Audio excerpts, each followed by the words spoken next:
So আমাদের আগে থেকেই হচ্ছে একটা ফ্রেন্ডশিপ ছিল, আমরা নোন ছিলাম, বাট পুরা স্টার হান্টে রিয়েলিটি শোতে ওর আর আমার কোনো পারফরমেন্স ছিল না। সো ওই দিক থেকে ওর সাথে আমার একটা ফর্মাল সম্পর্ক ছিল।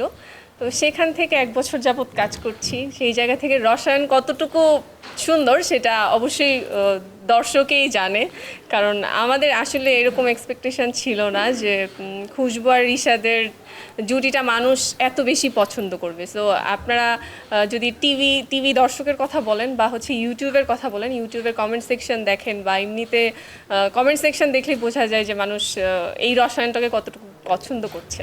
আমি সব থেকে বেশি খুশি হয়েছি যখন নাম ভূমিকায় কাজ করার সুযোগ পেয়েছি, এটা আমার জন্য অনেক বড় ব্যাপার। এরপরে হচ্ছে আমি যখন দেখলাম যে এত বড় বড় শিল্পীদের সাথে, যাদেরকে আমরা ছোট থেকে যাদের অভিনয় দেখে আমরা ইন্সপায়ার হয়েছি যে কাজ করার জন্য, তাদের সাথে কাজ করার বা এত কাছে থেকে দেখার সুযোগ পেয়েছি, এটা পুরোটা একটা লার্নিং ছিল। গত 10-11 মাসে মানে এটা একটা লার্নিং পয়েন্ট চলছিল, মানে একটা স্কুলিং ধরতে গেলে আমার মনে হয় এটা একটা স্কুলিং। যেমন হচ্ছে মেকআপ রুমে বা শ্যুটের বাইরে যখন থাকি, বা রাকাত স্যারের কথা যদি বলি, দিনা ভাইয়ের কথা যদি বলি, চিত্রাদির কথা যদি বলি, অর্ষা আপু, মানে শেষ হবে না। মানে ওনাদের সাথে থেকে থেকে ওনাদের কথা, ওনাদের নর্মাল কনভারসেশন শুনে শুনেই অনেক কিছু শেখার আছে বা শিখে গেছি। সেই জায়গা থেকে অ্যাক্টিংয়ের কথা তো বাদই দিলাম, অ্যাক্টিংয়ের বাইরে যেই কথা কনভারসেশনগুলো হয় সেই নলেজগুলাই হচ্ছে নিচ্ছি। আর সেই জায়গা থেকে অ্যাক্টিংয়ের কথা আর কি বলবো, সেখান থেকে তো মানে তাদের সাথে অ্যাক্টিং করতে পারার সুযোগ পেয়েছি, এটাই আসলে অনেক বেশি কিছু।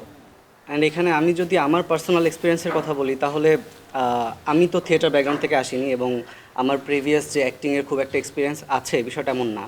সো আমি আসলে এখানে করতে করতে শিখছি, আমার সাথে এমনই হচ্ছে। And I am really blessed যে আসলে আমি যে কোয়ার্টিস্টগুলো পেয়েছি, মানে দে আর লাইক ইন্সপিরেশনস ফর আস, রাইট? আমরা ছোটোবেলা থেকে তাদেরকে দেখে বড় হয়েছি, অ্যান্ড এখন যে তাদের সাথে আমরা কাজ করতে পারছি, এটাই আসলে আমাদের জন্য অনেক বড় একটা পাওয়া। অ্যান্ড আমরা যখনই একটা সিনে যাই, তখন আমরা যখন রিহার্সাল করি, প্রত্যেকটা পয়েন্টে তারা আমাদেরকে এত সুন্দর করে বুঝিয়ে দেয়। ইভেন একটা ডায়লগ ডেলিভারির ক্ষেত্রেও, যে আমি এটা যে বলছি কেন এভাবে বলছি, অ্যান্ড এখানে এটার ইম্প্যাক্টটা কী হতে পারে, রিয়াকশানটা কীরকম আসতে পারে। সো এরকম সূক্ষ্ম সূক্ষ্ম জিনিসগুলোও আসলে ওনারা আমাদেরকে ধরিয়ে দেন। অ্যান্ড আমাদের এই অ্যাক্টিং জার্নির জন্য সবচেয়ে বড় ব্লেসিংই আসলে এই যে যেই মানুষগুলো বসে আছে এখানে তারা, কারণ তাদের কারণেই আমরা মানে প্রতিদিন শিখছি এবং হয়তো যেই অবস্থান থেকে শুরু করেছি তার থেকে অনেক বেটার করতে পারছি বা হয়তো সামনে আরও করতে পারবো।